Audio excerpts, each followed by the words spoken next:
Perkenalkan, nama saya Devi Theodora Sipandang, NIM 17040519. Perkenalkan, nama saya Ragila Laurensia Sitorus, NIM 1704055195. Nama saya Dina Niati Tamba, NIM 1704055186. Saya Mayang Anjali Syanipar, NIM 1704055169. Perkenalkan, nama saya Rel Kristanti Pandiangan, NIM 1704055164. Terbelakang dari prarancangan pabrik ini, yang pertama, asam akrilat adalah salah satu bahan kimia penting untuk industri karena merupakan bahan kimia intermediate yang banyak digunakan dalam proses produksi. Yang kedua, asam akrilat digunakan sebagai bahan baku pada pembuatan ester akrilat. Yang ketiga, asam akrilat juga digunakan sebagai bahan baku produksi superabsorben polimer SAP yang merupakan turunan dari asam akrilat. Adapun rumusan masalah dari prarancangan pabrik ini, yang pertama, bagaimana proses oksidasi propilen untuk menghasilkan asam akrila.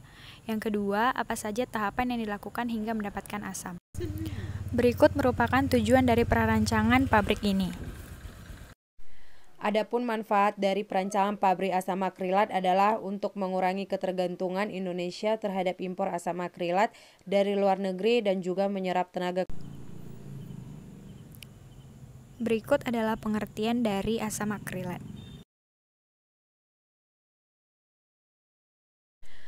Ada beberapa macam proses pengolahan asam akrilat.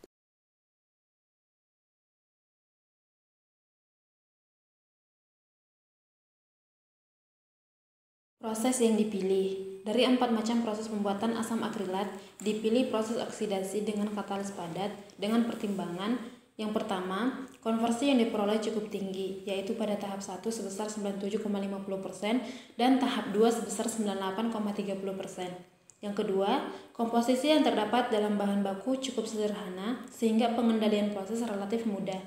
Yang ketiga, proses dan peralatan yang digunakan sederhana sehingga biaya pemeliharaan dan pengendalian lebih murah. Yang keempat, ketersediaan bahan baku yang digunakan berupa propilen dan udara mudah untuk diperoleh dan jumlahnya cukup.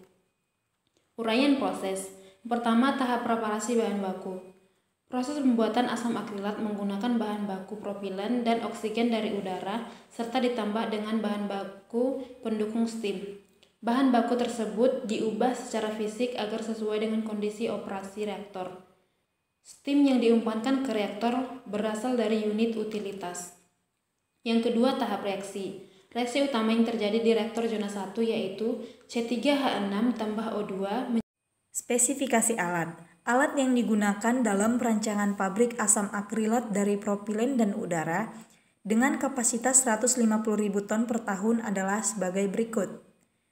Tangki penyimpanan bahan propilen, tangki penyimpanan produk asam akrilat, reaktor, menara absorpsi asam akrilat, menara distilasi asam akrilat, propilen heater, heater udara, cooler produk reaktor, cooler umpan udara, cooler asam akrilat, pompa umpan menara, pompa asam akrilat, blower, filter, kompresor, kondensor asam akrilat, reboiler asam akrilat, reflux drum, keran ekspansi, dan pompa propilen. Spesifikasi bahan baku. Bahan baku yang digunakan adalah. Kemudian spesifikasi produk. Produk yang dihasilkan adalah neraca massa. Komponen yang terdiri adalah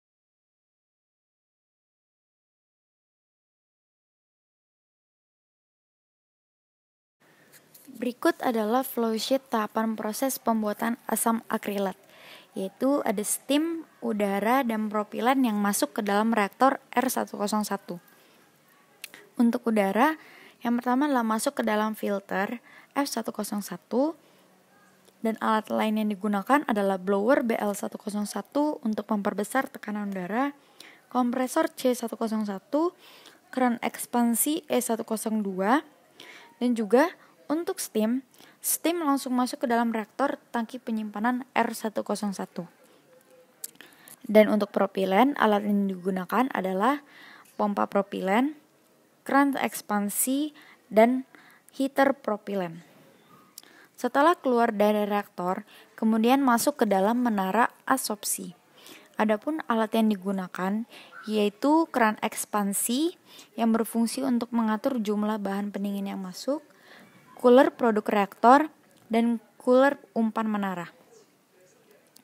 Aliran masuk ke dalam menara adsorpsi asam akrilat menghasilkan inert gas dan juga ada pertambahan air. Hasil keluaran yang di bawah kemudian menuju menara distilasi asam akrilat. Adapun alat-alat yang digunakan adalah kondensor, reboiler, kompresor, cooler, pompa, dan reflux drum.